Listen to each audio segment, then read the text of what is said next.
നമസ്കാരം. ഗുണ്ടാരാജും അധോലോകവുമെല്ലാം കേട്ടുകേൾവിയായിരുന്നു നേരത്തെ കേരളീയർക്ക്. ഇന്ന് ഗുണ്ടകൾ വാഴുന്ന ഇടമായി മാറിയിരിക്കുകയാണ് സംസ്ഥാനം. എന്ത് ക്രൂരകൃത്യവും ചെയ്യാൻ മടിയില്ലാത്ത ഗുണ്ടകളും വാടക കൊലയാളി സംഘങ്ങളും നാട്ടിലുടനീളം പ്രവർത്തിക്കുകയാണ്. പഴയ മട്ടിലുള്ള ഗുണ്ടകൾ മുതൽ ന്യൂ ജനറേഷൻ മാഫിയകൾ വരെ സജീവമാണ്. സംസ്ഥാനത്ത് കൊട്ടേഷൻ സംഘങ്ങൾ വർദ്ധിച്ചു വരികയാണെന്നും ഗ്രാമങ്ങളിൽ പോലും കൊട്ടേഷൻ സംഘങ്ങൾ വിലസുന്നുണ്ടെന്നും ഹൈക്കോടതി വിലയിരുത്തിയത് 2011 ജൂലൈയിലാണ്. ഗുണ്ടകൾക്കെതിരെ പോലീസ് ഊർജിതമായി നടപടിയെടുക്കുന്നുവെന്ന് ആവർത്തിച്ച് പറയുന്നിടത്താണ് സംസ്ഥാനത്ത് ഗുണ്ടാ വിളയാട്ടം. അതിനിടെയാണ് തിരുവനന്തപുരത്ത് പോലീസിന്റെ മൂക്കിന് താഴെ 17-കാരനെ കുത്തിക്കൊലപ്പെടുത്തിയത്. ഇപ്പോൾ ആർക്കും നിയന്ത്രിക്കാനാവാത്ത വിധം ആധിപത്യമുറപ്പിച്ചിരിക്കുന്നു സംസ്ഥാനത്ത് കൊട്ടേഷൻ സംഘങ്ങൾ. ഗുണ്ടാ നിയമവും ഗുണ്ടാവിരുദ്ധ സ്ക്വാഡും റെയ്ഡുമെല്ലാം അവർക്ക് പുല്ലുവിലയാണ്. രാഷ്ട്രീയ പാർട്ടികളുടെ പിന്തുണയും സഹായവുമാണ് ക്രിമിനൽ കേസുകളും ഗുണ്ടകളുടെയും വളർച്ചയ്ക്ക് പ്രധാനപ്പെട്ട കാരണം. സംസ്ഥാനത്ത് ഗുണ്ടാ രാജോ എന്നുള്ളതാണ് നമ്മൾ ഈ ഒരു മണിക്കൂറിൽ ചർച്ച ചെയ്യുന്നത്.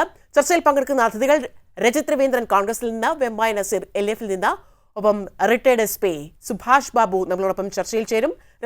രാഷ്ട്രീയ നിരീക്ഷകൻ പ്രൊഫസർ AG ജോർജ് എന്നിവരാണ്. ആദ്യം റിട്ടയർഡ് SP ശ്രീ സുഭാഷ് ബാബു, സംസ്ഥാനത്ത് ഗുണ്ടാ രാജോ എന്നുള്ളതാണ് നമ്മുടെ പോലീസിൽ സംഭവിക്കുന്നത് എന്താണ്?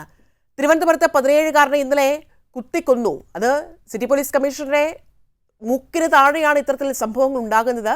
ഇത് ഇന്നും ഇന്നലെയും തുടങ്ങിയതല്ല ഗുണ്ടാ വിളയാട്ടം എന്ന് പറയുന്നത്. പക്ഷെ ഒരു നടപടിയും ചെയ്യുന്നില്ല എന്നുള്ളത് എത്രത്തോളം ഗൗരവതരമാണ്? നമ്മുടെ പോലീസിൽ സംഭവിക്കുന്നത് എന്താണ്? അല്ല, ഇപ്പൊ കുറ്റകൃത്യങ്ങളെ ഇതേമാതിരിയുള്ള സ്വഭാവത്തിലുള്ള കുറ്റകൃത്യങ്ങൾ വർദ്ധിക്കുന്നു എന്നുള്ളൊരു സത്യമാണ്. കാരണം ഇടയ്ക്കിടയ്ക്ക് ഇങ്ങനെ ഓരോ സംഭവങ്ങൾ ഉണ്ടാകുന്നു, അത് കൊലപാതകത്തിലാണ് അവസാനിക്കുന്നത്.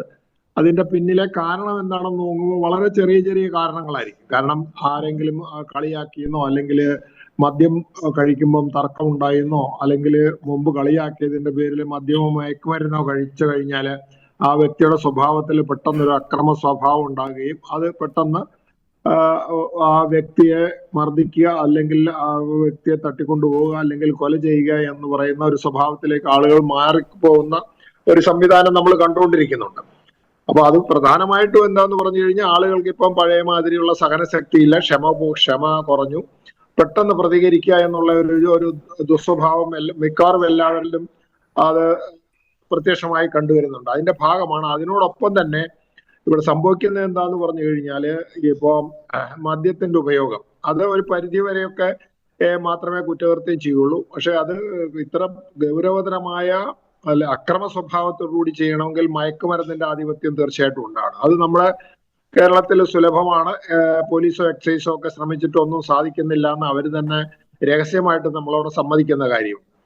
അപ്പോൾ അതുകൊണ്ട് ഇതിന്റെ ഉപയോഗം കൂടെ വരുന്ന അവസരത്തിൽ ആരോടെങ്കിലും ചെറിയൊരു വിദ്വേഷം വന്നു കഴിഞ്ഞാൽ ആ വിദ്വേഷം ഇങ്ങനെ പകയായിട്ട് പെട്ടെന്ന് അദ്ദേഹത്തിന്റെ മനസ്സിൽ രൂഢമൂലമായി വരികയും അതിന്റെ ഫലമായിട്ട് അപ്പൊ തന്നെ പ്രതികാരം ചെയ്യണമെന്നുള്ള പ്രതികാരം എന്നുള്ള രീതിയിലാണ് ഈ അക്രമങ്ങൾ ചെയ്തുകൊണ്ടിരുന്നത്. അത് പ്രതികാരം ആ സമയത്ത് ചെയ്യുന്നത് എത്രമാത്രം ചെയ്യണം, എങ്ങനെ ചെയ്യണമെന്ന് തോന്നില്ല.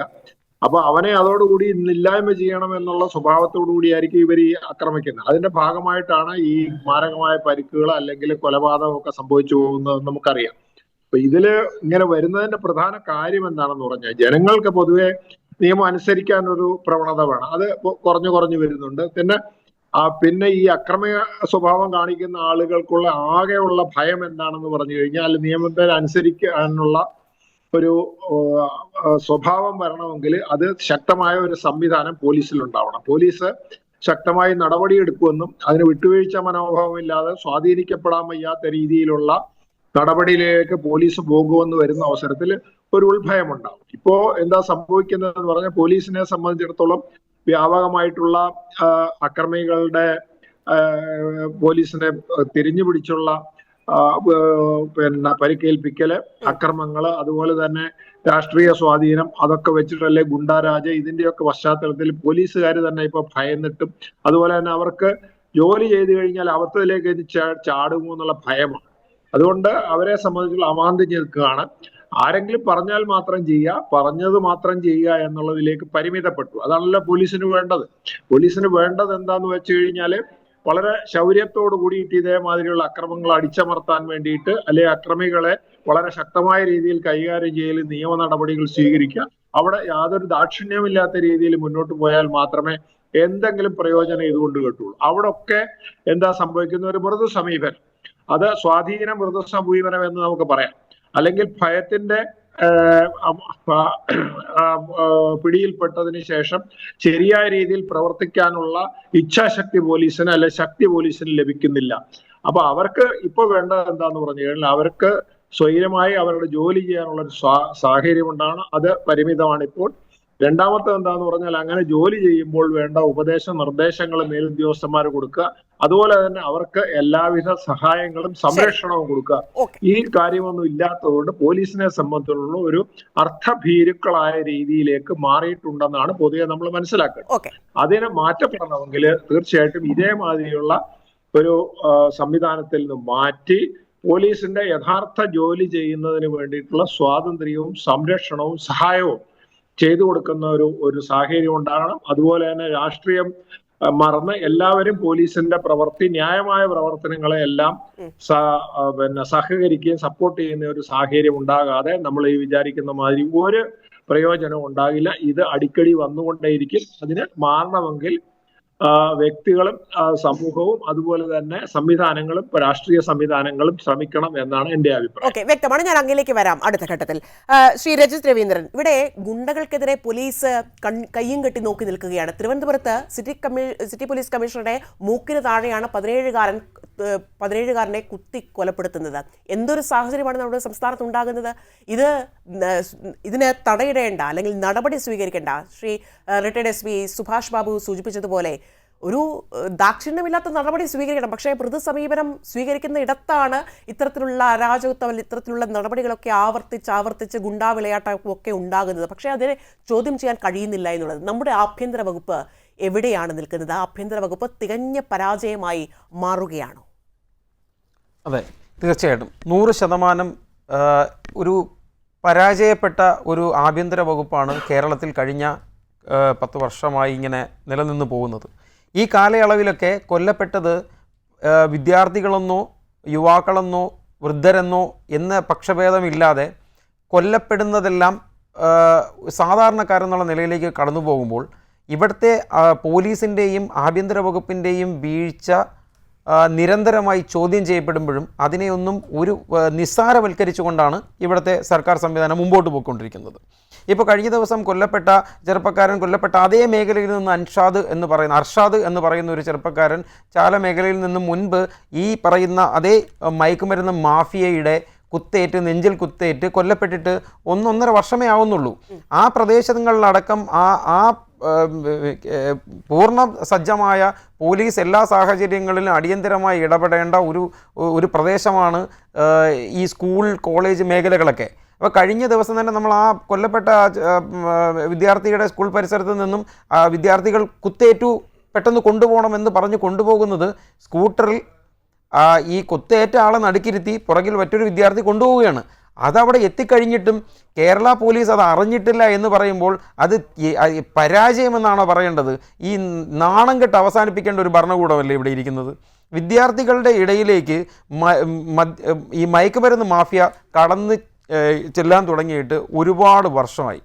ഈ സ്കൂൾ കോളേജ് തലങ്ങളിലേക്കൊക്കെ എത്തിപ്പെടുന്നത് ഇത് കഴിഞ്ഞ ദിവസം തന്നെ കേരളത്തിലെ അറിയപ്പെടുന്ന ഗുണ്ടാ പട്ടികയിലുള്ള ആളാണ് മരട് അനീഷിൻ്റെ വെളിപ്പെടുത്തൽ മെനഞ്ഞാന്നുണ്ടായിട്ടുണ്ട്. മരട് അനീഷ് പറയുന്നത് തന്നെ ഭായ് നസീർ അടക്കമുള്ള F കമ്പനി എന്ന് പറയുന്ന ഗ്രൂപ്പ് അടക്കം ഇവിടെ ഒരുമിച്ച് ചേർന്നുകൊണ്ട് പഴയ ഗുണ്ടാ പകകളെല്ലാം മാറ്റി വെച്ചുകൊണ്ട് ലഹരി മാഫിയ പ്രവർത്തനങ്ങളിൽ അവർ ഒന്നിച്ചാണ് കൈകോർത്തിരിക്കുന്നത്. അത് ആരാണ് അതിനു വേണ്ടിയിട്ട് അവർക്ക് ഈ അവസരം കൊടുത്തിരിക്കുന്നത്?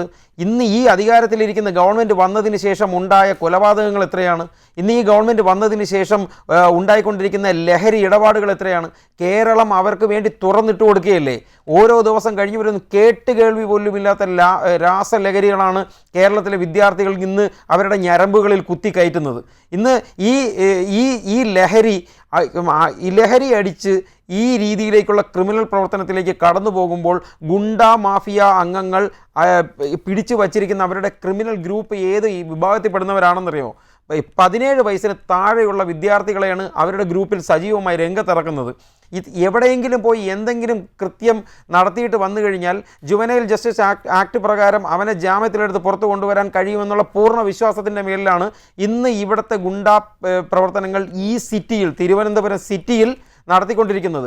നിങ്ങൾക്കറിയാമോ, നമ്മളിരിക്കുന്ന പ്രദേശമടക്കം ഒരു കാലഘട്ടത്തിൽ, ഇന്ന് ഈ സ്റ്റുഡിയോ ഇരിക്കുന്ന പ്രദേശമടക്കമുള്ള ഒരു കാലഘട്ടത്ത് ഈ ആൾക്കാർക്ക് ലൈറ്റ് ഓഫ് ചെയ്യുന്ന സമയത്ത് ഈ പ്രദേശത്ത് കൂടി നടക്കാൻ പറ്റാത്ത ഒരു കാലഘട്ടത്തിൽ നിന്ന് ആഭ്യന്തര വകുപ്പ് മന്ത്രിയായിരുന്ന രമേശ് ചെന്നിത്തല ഇരുന്ന കാലഘട്ടത്തിലേക്ക് കൊണ്ടുവന്ന ഒരു സിറ്റി ഉണ്ടായിരുന്നു. ആ സിറ്റി ഇന്ന് ഈ സർക്കാർ സംവിധാനം വന്നതിന് ശേഷം മാറിയ മാറ്റം ചില്ലറയൊന്നുമല്ല.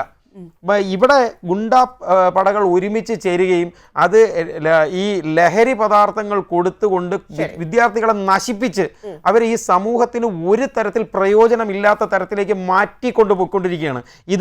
ഇത് അവസാനിപ്പിക്കേണ്ടതാരാണ്? ഈ കുറേയധികം യുവജന വിഭാഗമായ ഞങ്ങളോ പ്രതിപക്ഷ പാർട്ടി ആയിട്ടുള്ള കോൺഗ്രസ് പാർട്ടിയോ UDF രംഗത്തിറങ്ങിയത് കൊണ്ട് മാത്രമോ, നമ്മൾ പ്രതിഷേധിച്ചുകൊണ്ട് മാത്രം നടക്കുമോ? ഇവിടെ അത് അവസാനിപ്പിക്കേണ്ട ഒരു സർക്കാരില്ലേ? നിഷ്ക്രിയത്വം പാലിച്ചുകൊണ്ട് മുൻപോട്ട് പോകുന്ന ഈ സർക്കാരിനെ ഈ രീതിയിലേക്കല്ല തിരുത്താൻ കഴിഞ്ഞിട്ടില്ല എന്നുണ്ടെങ്കിൽ പോലീസിനെ അടക്കം പൊതുജനങ്ങൾക്കും പ്രതിപക്ഷ പാർട്ടികൾക്കൊക്കെ കൈകാര്യം ചെയ്യേണ്ടി വരും. വിദ്യാർത്ഥികളെ ബാധിക്കുന്ന തരത്തിലേക്ക് കാര്യങ്ങൾ മുന്നോട്ട് പോകുന്നു എങ്കിൽ. ഓക്കെ, വ്യക്തമാണ്. ഞാൻ അങ്ങനെയൊക്കെ വരാം. ശ്രീ വെമ്പാ നസീർ, ഇവിടെ ആർക്കും നിയന്ത്രിക്കാൻ കഴിയാത്ത വിധം നമ്മുടെ സംസ്ഥാനത്ത് ഗുണ്ടാ വിളയാട്ടം അല്ലെങ്കിൽ ഗുണ്ടാ സംഘങ്ങൾ, കൊട്ടേഷൻ സംഘങ്ങളൊക്കെ അത് വലിയ തരത്തിൽ വ്യാപിച്ചു കഴിഞ്ഞിരിക്കുകയാണ്. നടപടിയെടുക്കേണ്ട സർക്കാർ സംവിധാനമാകട്ടെ, പോലീസ് സംവിധാനമാകട്ടെ, ഇവിടെ അനങ്ങാപ്പാറ നയം സ്വീകരിച്ച് മുന്നോട്ട് പോവുകയാണ്. ആർക്കും ഇവിടെ ഉത്തരവാദിത്വമില്ലേ? ഒരു സംഭവം ഉണ്ടാകുമ്പോൾ അത് ഒറ്റപ്പെട്ട സംഭവമായി ഏതാണ്ട് ഓരോ മണിക്കൂറിലും ഉണ്ടാകുന്ന ഒറ്റപ്പെട്ട സംഭവങ്ങൾ എന്നതിനപ്പുറത്തേക്ക് നിങ്ങൾ പറയുന്ന ഒറ്റപ്പെട്ട സംഭവം അല്ല.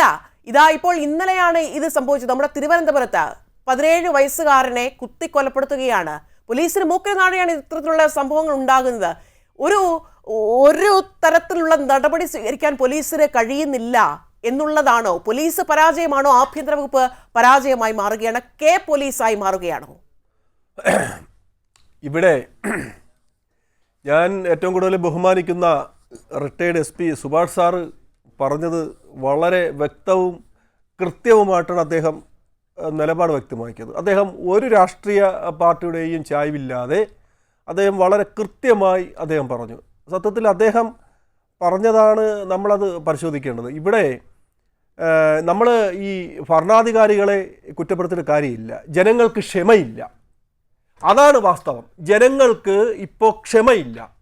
ഇപ്പോൾ നമ്മൾ വാഹനം ഓട്ടിക്കുന്നവർ, അവർക്ക് വണ്ടി സ്റ്റാർട്ട് ചെയ്താൽ എത്രയും പെട്ടെന്ന് എത്ര സ്ഥലത്ത് എത്തണം. അത് ട്രാഫിക് നിയമമൊന്നും അവർ പാലിക്കുന്നില്ല. ഇതിന് നമ്മൾ ഭരണാധികാരികളെ കുറ്റം പറഞ്ഞാലോ? നമ്മൾ സമയത്ത് എത്തണം, പെട്ടെന്ന് കറക്റ്റ് സമയത്താണ് വണ്ടി സ്റ്റാർട്ട് ചെയ്യുന്നത്. അങ്ങ് ട്രാഫിക് നിയമങ്ങൾ ആരും നോക്കാറില്ല, അങ്ങ് ലക്ഷ്യത്തിൽ എത്തുക. അതിനുണ്ടാകുന്ന പ്രശ്നങ്ങളോ ബുദ്ധിമുട്ടുകൾ നിയമം ആരും പാലിക്കുന്നില്ല. അതിപ്പോൾ ആര് ഭരിച്ചാലും, UDF ഭരിച്ചാലും ശരി, LDF ഭരിച്ചാലും ശരി, അത് ഞാൻ രാഷ്ട്രീയം കൂട്ടി കലർത്താതെ നമുക്ക് സംസാരിക്കാം. ഇവിടെ ജനങ്ങൾക്ക് ക്ഷമയില്ല. കാരണം റിട്ടയർഡ് SP സാർ പറഞ്ഞതാണ്, ഇന്ന് നമ്മൾ ഒരാളിൻ്റെ അടുത്ത് ഉടക്കിയാൽ നമ്മൾ വീട്ടിൽ പോയിട്ട് അവർ വീട്ടിൽ ചെന്ന് കയറുന്നതിന് മുമ്പ് അവൻ വാളുമായിട്ട് വരും. കാരണം അവൻ്റെ ഉള്ളിലത്തുള്ള ഒരു ചെറിയ ഒരു തർക്കം പിന്നീട് പകയായി രൂപാന്തരപ്പെട്ട് ഒരു വിദ്വേഷമായി മാറി കൊല്ലുക എന്നുള്ളൊരു ഉണ്ടാകും. അതിന് നമ്മൾ ഇത് രാഷ്ട്രീയ പാർട്ടിക്കാരെ കുറ്റപ്പെട്ട കാര്യമില്ല. അത് പിണറായി വിജയൻ അങ്ങനെ, അല്ലെങ്കിൽ ആഭ്യന്തരമന്ത്രി അങ്ങനെ, പോലീസ് അങ്ങനെ. പോലീസും മനുഷ്യരാണ്, അവരവരുടെ ഡ്യൂട്ടി അവർ കൃത്യമായിട്ട് അവർ ചെയ്യുന്നുണ്ട്. ഇപ്പോൾ തന്നെ ഇവിടെ പറഞ്ഞു കൊച്ചി, നമുക്കൊന്ന് നോക്കാം. പഴയ കൊച്ചിയാണോ? മമ്മൂട്ടിയുടെ സിനിമയെ പറയുന്നവർക്ക് പഴയ ബിലാലാണോ? പഴയ കൊച്ചിയാന്ന് പറയും പോലെ ഇന്ന് പഴയ കൊച്ചിയാണോ? കൊച്ചിയൊക്കെ ഒരു സമയത്ത് കേരളത്തിൻ്റെ ഏറ്റവും വലിയ ഗുണ്ട വിളയാട്ടം, ലഹരിയുടെ മാഫിയയുടെ ഈറ്റില്ലമായിരുന്നു കൊച്ചി. ആ കൊച്ചി ഇപ്പോൾ ഒരു 4-5 വർഷം കൊണ്ട്, ഒരു 5-6 വർഷം കൊണ്ട് ഇപ്പോൾ കൊച്ചി ഇപ്പോൾ നമുക്കറിയില്ല, ഇപ്പോൾ അത്ര വലിയ അടിയും ലഹളയും ഗുണ്ടപ്പകയൊന്നും ഇപ്പോൾ നമ്മൾ എപ്പോഴും മാതൃഭൂമി, മനോരമ പത്രം എടുത്താലും അതിൽ ഫ്രണ്ട് പേജിൽ കൊച്ചിയിൽ ലഹള, അല്ലെങ്കിൽ കൊച്ചിയിൽ ഗുണ്ട വിളയാട്ടം, 2 പേർ കൊല്ലപ്പെട്ടു, 3 പേർ കൊല്ലപ്പെട്ടു എന്നൊക്കെ. ഇന്നിപ്പോൾ അങ്ങനെ കൊച്ചിയിൽ വാർത്ത വരുന്നില്ല. കൊച്ചിയപ്പോൾ ഒതുങ്ങി വരികയാണ്. അപ്പോൾ ഇതും കൊച്ചിയും ഈ ആഭ്യന്തര മന്ത്രിയുടെ അധികാരപരിധിയാണ്. കൊച്ചിയും കേരളത്തിലുള്ളതാണ് സാർ, അത് നമ്മൾ ഓർമ്മിക്കണം. മനസ്സിലായില്ല? അപ്പോൾ എവിടെയെങ്കിലും ഒരു സ്ഥലത്ത് ഒരു ചെറിയൊരു പ്രശ്നം നടക്കുമ്പോൾ അത് ഇപ്പോൾ ആഭ്യന്തരമന്ത്രി ഇപ്പോൾ പിണറായി വിജയനായിരുന്നാലും ശരി, രമേശ് ചെന്നിത്തല ആയിരുന്നാലും ശരി, ഇത്തരം സംഭവങ്ങൾ ഉണ്ടാകുമ്പോൾ അത് ആഭ്യന്തരമന്ത്രിയെ കുറ്റപ്പെടുത്തുന്നത് അതിനോട് ഞാൻ യോജിക്കുന്നില്ല.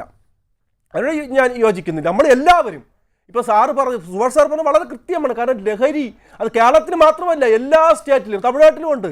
ലഹരി വ്യാപകമായി കഴിഞ്ഞു.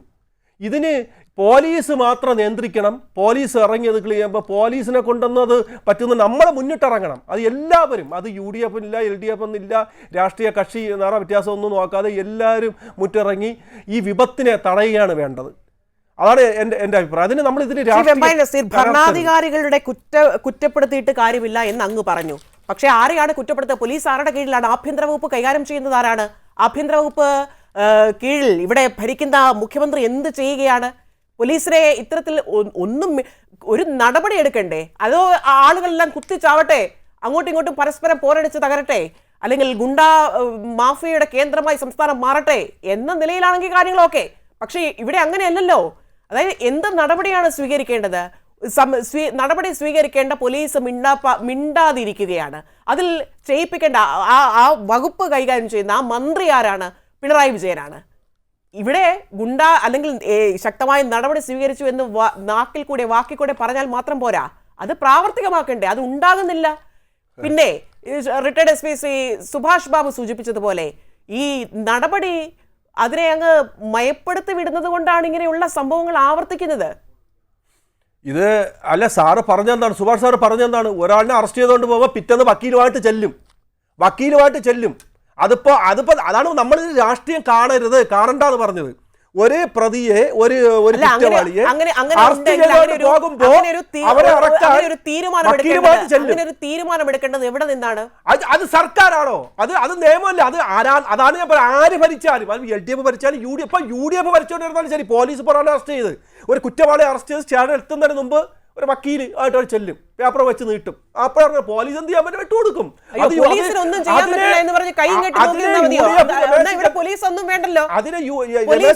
ആഭ്യന്തര വകുപ്പ് കൈകാര്യം ചെയ്യുന്ന മുഖ്യമന്ത്രി പിണറായി വിജയൻ ഒന്നും വേണ്ടല്ലോ, ആർക്കും എന്തും ചെയ്യാമെങ്കിൽ നിങ്ങൾ പറയുന്നത് പോലെ. ബഹുമാന്യനായ ആങ്കന്റെ സംസാരം കേട്ടാത്തൊന്ന് പിണറായി വിജയൻ കത്തിയും കൊടുത്ത പള്ളക്ക് കുത്തിക്കയറ്റാൻ വേണ്ടി വിട്ടെന്നാണെന്നല്ലോ നിങ്ങളെ വർത്താനം തോന്നുന്നത്. ആ രീതിയിൽ തന്നെയല്ല കാര്യങ്ങൾ പോകുന്നത്. എന്തായി പറയുന്നത്? പിണറായി വിജയൻ വിട്ടതാണോ? സുഹൃത്തെ, ആ രീതിയിലാണല്ലോ കാര്യങ്ങൾ പോകുന്നത്. കുറ്റവാളിയെ അറസ്റ്റ് ചെയ്തില്ലേ പോലീസ്? ഉടനെ സ്ഥലത്തെത്തിയില്ലേ? കുറ്റവാളിയെ അറസ്റ്റ് ചെയ്തില്ലേ?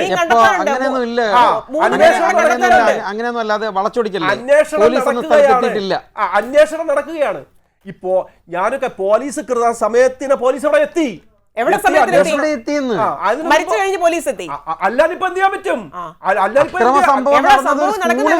അല്ല, ഞാനൊരു സ്കൂളിന്റെ മുന്നിലാണ് സംഭവം നടന്നിരിക്കുന്നത്. ഉണ്ടാവാൻ പാടിയ സ്കൂളിലെ സെക്യൂരിറ്റി, പോലീസ് എപ്പോഴും സെക്യൂരിറ്റി അവിടെ കൊടുക്കാൻ പറ്റും. പിന്നെ തീർച്ചയായിട്ടും സെക്യൂരിറ്റി വേണ്ടേ?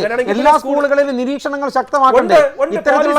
ഇത്തരത്തിലുള്ള ക്രിമിനൽ വാസനകൾ കൂടുന്നത് ആ പ്രദേശത്താണെങ്കിൽ അതിന് ശ്രദ്ധ കൊടുക്കേണ്ട ആഭ്യന്തര വകുപ്പും സ്പെഷ്യൽ ബ്രാഞ്ചും അല്ലേ? പിന്നെ ഇവരൊക്കെ ഇരുന്ന് ഉറങ്ങുവാണ്. ബഹുമാനായ കോൺഗ്രസ് വക്താവിനോട് പറയുന്നത്, സാർ എല്ലാ സ്കൂളിലും പോലീസിന്റെ ഒരു ബോധവൽക്കരണം ഉണ്ട് സാർ.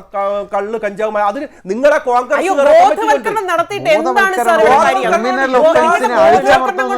രണ്ട് വിഷയമല്ലേ ബഹുമാനായ സാർ?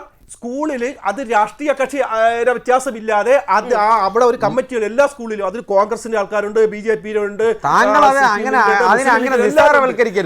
അടിച്ചമർത്തേണ്ട ക്രിമിനലുകളെ അടിച്ചമർത്തുക തന്നെ വേണം. അവിടെ പോയി വേദവാക്യം പറഞ്ഞുകൊണ്ടോ അവിടെ ഏതെങ്കിലും തരത്തിലേക്ക് നിഷ്പക്ഷ സ്വഭാവം കാണിച്ചുകൊണ്ടോ കാര്യമൊന്നുമില്ലല്ലോ. അടിച്ചമർത്ത തന്നെ ചെയ്യണം. രണ്ടുപേരിലേക്ക് ഞാൻ വരാം അല്പസമയത്തിന്. റിട്ടയർഡ് SP സുഭാഷ് ബാബു കുറച്ചു സമയം കൂടെ ഉള്ളൂ നമുക്ക്, അതുകൊണ്ട് അദ്ദേഹത്തിലേക്ക് ഒരിക്കൽ കൂടി പോവുകയാണ്. പ്രൊഫസർ AG ജോർജ്, ഞാൻ വളരെ പെട്ടെന്ന് അങ്ങയിലേക്കും വരാം. ശ്രീ സുഭാഷ് ബാബു, ഇവിടെ നോക്കൂ, പോലീസിന്റെ പണി എടുക്കാൻ കഴിയാത്ത ഒരു സാഹചര്യം ഇന്നുണ്ടാകുന്നുണ്ടോ? അങ്ങ് ഈ സർവീസിൽ ഉണ്ടായിരുന്ന കാലത്ത് എങ്ങനെയായിരുന്നു കാര്യങ്ങൾ? അത് ഇപ്പോൾ ഒരു വർദ്ധിക്കുന്ന ഒരു സാഹചര്യത്തിലേക്ക്, അല്ലെങ്കിൽ ഒരു വലിയ തരത്തിലുള്ള രാഷ്ട്രീയ ഇടപെടൽ അത് ഉണ്ടാകുന്ന ഒരു സാഹചര്യത്തിലേക്കാണോ കാര്യങ്ങളുടെ പോക്ക്? എങ്ങനെയാണ് വിലയിരുത്തുന്നത്? ഇപ്പൊ എന്താന്ന് പറഞ്ഞാൽ പോലീസിനെ സംബന്ധിച്ചിടത്തോളം പോലീസിന്റെ പണി എടുക്കുന്നതിൽ നിന്ന് വഴിയോട്ട് പോയിട്ടുണ്ട്. അത് എന്തുകൊണ്ടാന്ന് പറഞ്ഞാൽ അവരെ സംബന്ധിച്ചുള്ള എന്റെ ബലമായ അഭിപ്രായം എന്താന്ന് പറഞ്ഞാൽ പോലീസ് മാത്രമേ നിയന്ത്രിക്കാൻ നിയമപ്രകാരമുള്ളൂ. ബാഹ്യമായിട്ട് ഏതെങ്കിലും രീതിയിലുള്ള നിയന്ത്രണം വരുന്ന അവസരത്തിൽ അതിനെ പ്രതിരോധിക്കുക എന്ന് പറയുന്നത് ആ പോലീസ് ഉദ്യോഗസ്ഥനേക്കാൾ ഉപരി അതിന്റെ മേലധികാരികളാണ് അത് പ്രതിരോധിക്കേണ്ടത്. അത് ഇപ്പൊ നഷ്ടപ്പെട്ടു പോയിരിക്കുന്നു. മേലധികാരികൾ നിർജീവമായി പോകുന്നു, അല്ലെങ്കിൽ ഇവർക്ക് സഹായകരമായ ഒരു സഹായഹസ്തം നൽകുന്നില്ല.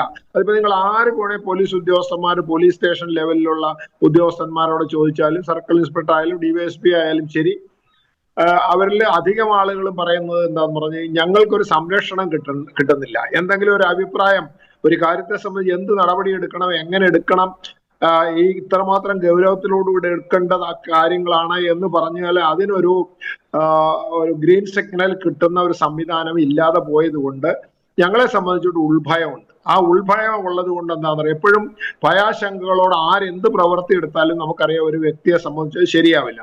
പോലീസ് ഉദ്യോഗസ്ഥന്മാരെ പറ്റി ഒരിക്കലും അത് ശരിയാവില്ല. കാരണം എന്താ പറഞ്ഞാൽ അവര് നിയമപ്രകാരം അവർക്ക് കിട്ടിയിരിക്കുന്ന അവർക്ക് ആർജിതമായ അധികാരം വിനിയോഗിക്കുന്ന അവസരത്തിൽ അവരെ സംബന്ധിച്ചിടത്തോളം അവർക്ക് പരിമിതമായ വ്യക്തി സ്വാതന്ത്ര്യം മാത്രമേ ഓടുള്ളൂ. നിയമത്തിന്റെ അനുസരിച്ച് നടക്കുക എന്നല്ലാണ്ട് അവിടെ വെള്ളം ചേർത്ത് കഴിഞ്ഞാൽ അദ്ദേഹം ശരിക്ക് ചെയ്യുന്നത് എന്താണെന്നറിയോ, നിയമരഹിതമായ പ്രവൃത്തിയാണ്. അപ്പൊ പോലീസ് ഉദ്യോഗസ്ഥന്മാരെ സംബന്ധിച്ച് ഞാനിത് ചെയ്യണം, പക്ഷെ എനിക്കത് ചെയ്യാൻ സാധിക്കുന്നില്ല എന്ന് പറയുന്ന ഒരു സാഹചര്യത്തിൽ എത്തുമ്പോൾ പോലീസ് ഉദ്യോഗസ്ഥന്മാരെ സംബന്ധിച്ചുള്ള ഭയാശങ്കകളുണ്ട്. ഒരു ഭയത്തോടു കൂടി ഏത് പ്രവൃത്തി ചെയ്താലും അബദ്ധജടിലമാകും.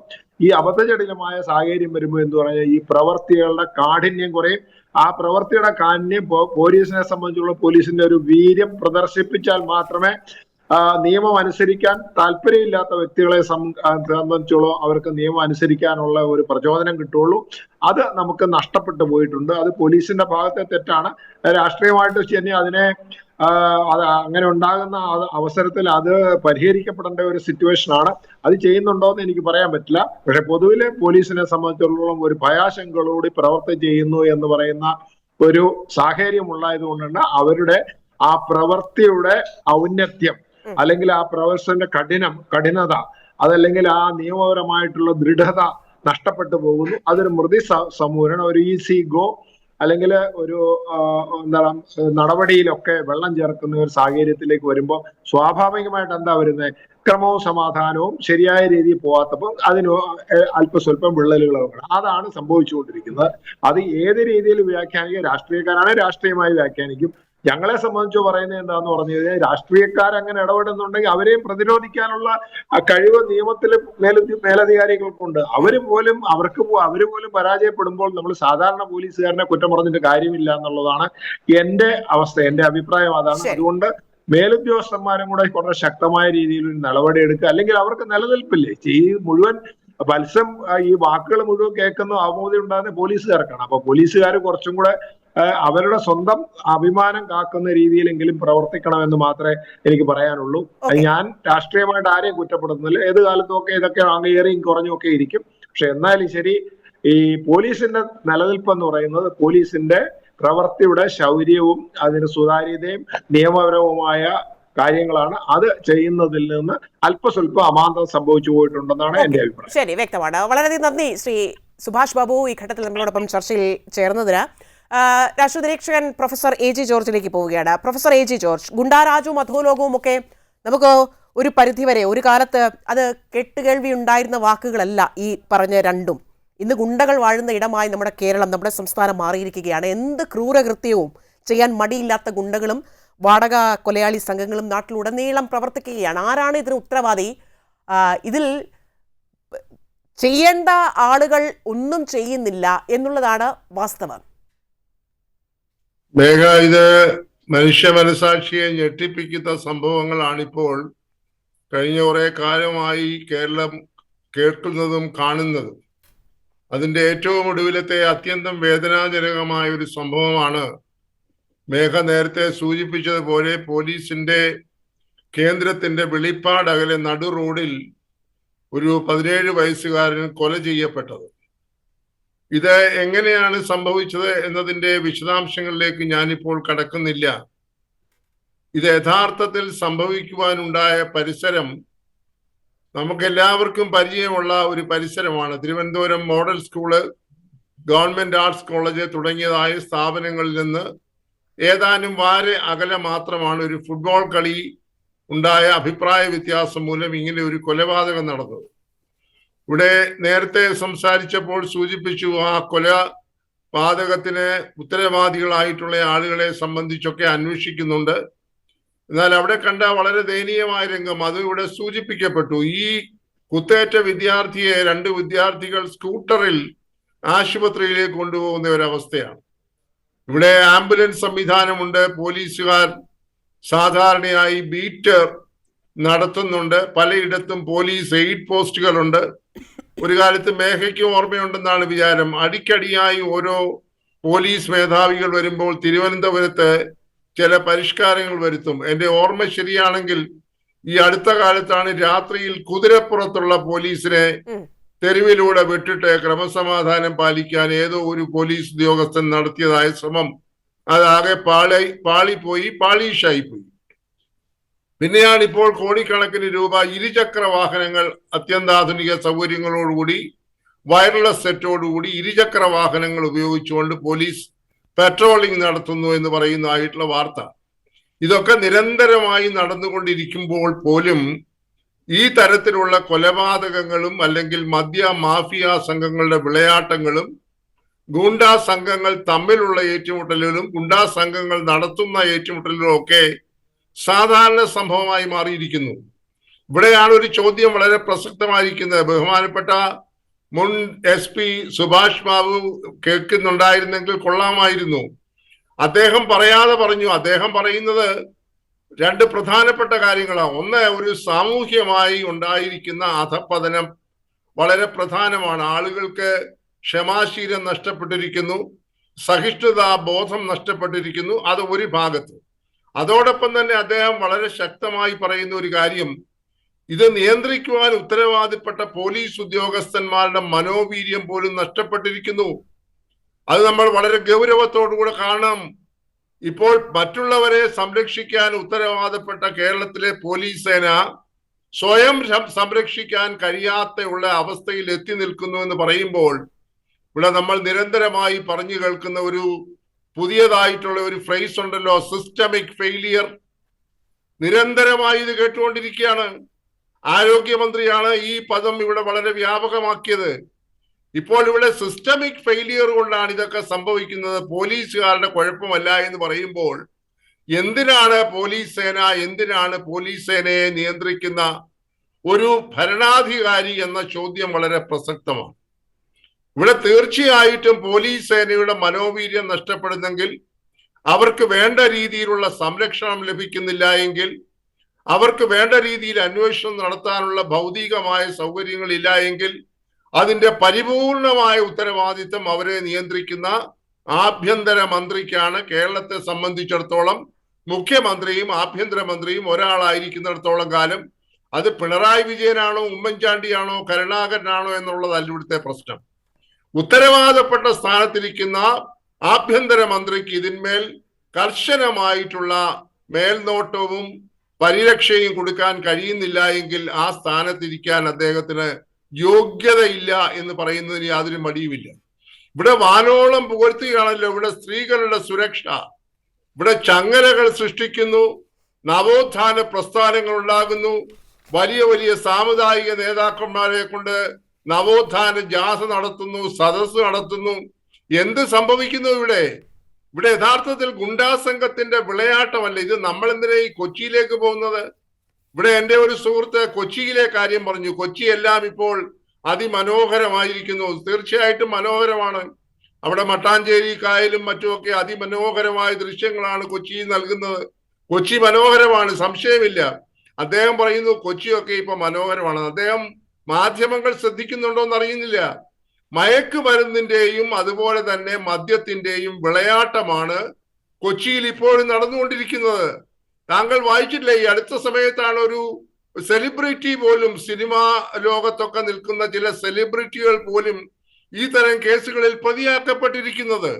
എന്നിട്ട് അദ്ദേഹം പറയാണ് കൊച്ചിയെല്ലാം സംശുദ്ധമായിരിക്കുന്നു. എന്തിന് കൊച്ചിയിൽ പോകണം? നമ്മളെല്ലാവരും ഇപ്പോൾ പാർക്കുന്ന ഈ തലസ്ഥാന നഗരിയിലാണല്ലോ ഇപ്പോൾ നടക്കുന്നതായിട്ടുള്ള സംഭവങ്ങൾ. ഈ അടുത്ത കാലത്തായി ബാറുകളിൽ നടക്കുന്ന ഏറ്റുമുട്ടലുകൾ, അതുപോലെ ഈ ഗുണ്ടാകൾ തമ്മിലുള്ള പകയിൽ നടക്കുന്നതായിട്ടുള്ള കൊലപാതകങ്ങൾ, തട്ടിക്കൊണ്ടുപോകലുകൾ, അതുപോലെ ഭീഷണിപ്പെടുത്തലുകൾ, ഇപ്പൊ ദാണ്ടെ ട്രെയിനിൽ നിന്നൊക്കെ തള്ളിയിടുന്നു. ഇവിടെയൊക്കെ ആത്യന്തികമായ ഉത്തരവാദിത്വം ആർക്കാണ്? മേഘ, അതൊരു കാര്യം. രണ്ടാമതൊരു കാര്യം കൂടെ പറയാതിരിക്കേണ്ടത്, ഞാൻ ഈ പ്ലാറ്റ്ഫോമിൽ പറഞ്ഞിട്ടുള്ളതാണ് മേഘെ. അതായത് പോലീസ് സേനയിൽ തന്നെ ഇപ്പോൾ ഏതാണ്ട് ഒരു 729 പേർ ക്രിമിനൽ പശ്ചാത്തലമുള്ളവരാണ് എന്ന് ബഹുമാനപ്പെട്ട നിയമസഭയിൽ തന്നെ ഒരിക്കൽ പ്രസ്താവിച്ചിട്ടുള്ളത് നിങ്ങൾ മാധ്യമങ്ങളൊക്കെ റിപ്പോർട്ട് ചെയ്തതാണ്. അപ്പോൾ പോലീസ് സേനയിൽ തന്നെ ക്രിമിനൽ ഉൾപ്പെട്ടിരിക്കുന്നു. അപ്പൊ അവരുടെയൊക്കെ നിയമനത്തിൽ നടക്കുന്നതായിട്ടുള്ള രാഷ്ട്രീയ സ്വാധീനവും ആ തരത്തിൽ ആളുകളെ എടുക്കുമ്പോഴൊക്കെ മുഖം നോക്കിയാണ് നീതിയും നിയമവും ഇവിടെ നടപ്പാക്കുന്നത് എന്നുള്ള കാര്യം നമ്മൾ കാണാതെ പോകരുത്. അപ്പോൾ അങ്ങനെയുള്ള ഒരു സംസ്ഥാനത്ത് എങ്ങനെയാണ് സ്ത്രീകൾക്കാണെങ്കിലും ശരി, കുട്ടികൾക്കാണെങ്കിലും ശരി, സാധാരണക്കാർക്കാണെങ്കിലും പരിരക്ഷ ലഭിക്കുക? മറ്റൊരു കാര്യം പ്രധാനമായി കാണേണ്ടത്, അതുകൂടെ പറഞ്ഞ് ഞാൻ ഒന്നാം ഭാഗത്ത് മാറാം മേഘ. അതായത് പോലീസിന്റെ ഉത്തരവാദിത്വം എന്ന് പറയുന്നത് ഒരു പ്രതിയെ പിടിക്കുന്നത് കൊണ്ട് അവസാനിക്കുന്നില്ല. ഏതെങ്കിലും ഒരു കേസിൽപ്പെട്ടതായ പ്രതിയെ പിടിച്ച് അയാൾ കുറ്റവാളിയാണെന്ന് ബോധ്യമായി കഴിഞ്ഞാൽ 90 ദിവസത്തിനകം അയാളുടെ പേരിലുള്ള കുറ്റപത്രം കോടതിയിൽ നൽകുന്നില്ല എന്നുണ്ടെങ്കിൽ അയാൾക്ക് ജാമ്യം ലഭിക്കും. എത്ര ക്രൂരമായിട്ടുള്ള കൊലപാതകമോ പിടിച്ചുപറിയോ തല്ലിക്കൊല്ലലോ ആണെങ്കിൽ പോലും കൃത്യമായി കുറ്റപത്രം കോടതിയിൽ പോലീസ് സമർപ്പിക്കുന്നില്ല എങ്കിൽ അയാൾ തീർച്ചയായും പുറത്തിറങ്ങും. ക്രിമിനൽ കേസിൽ ഒന്നുകൂടെ അദ്ദേഹം പ്രതിയാകും. നമ്മളൊക്കെ ചിലപ്പോൾ വാർത്തകൾ വായിക്കുന്നില്ലേ മേഘെ? ഒരേ ആള് പറയുമ്പോൾ പിടിക്കുമ്പോൾ പറയാണ് അയാൾ 20 ക്രിമിനൽ കേസിലെ പ്രതികളാണ്. അവിടെ ഒരു ചോദ്യം കൂടെ ചോദിക്കാൻ അവസാനിപ്പിക്കാം. എങ്ങനെയാണ് ഈ 19 കേസുകളിൽ ഇയാൾ പ്രതിയായിട്ട് ഇയാൾ യഥേഷ്ടം ഈ സമൂഹത്തിൽ ഇറങ്ങി നടക്കുന്നത്? അവിടെയാണ് നാം കാണേണ്ടത്. ഇവിടെ ഒരു ആസൂത്രിതമായിട്ടുള്ള ജാമ്യമെടുക്കൽ സംഘം, ഗൂഢസംഘം പ്രവർത്തിക്കുന്നുണ്ട്. 1.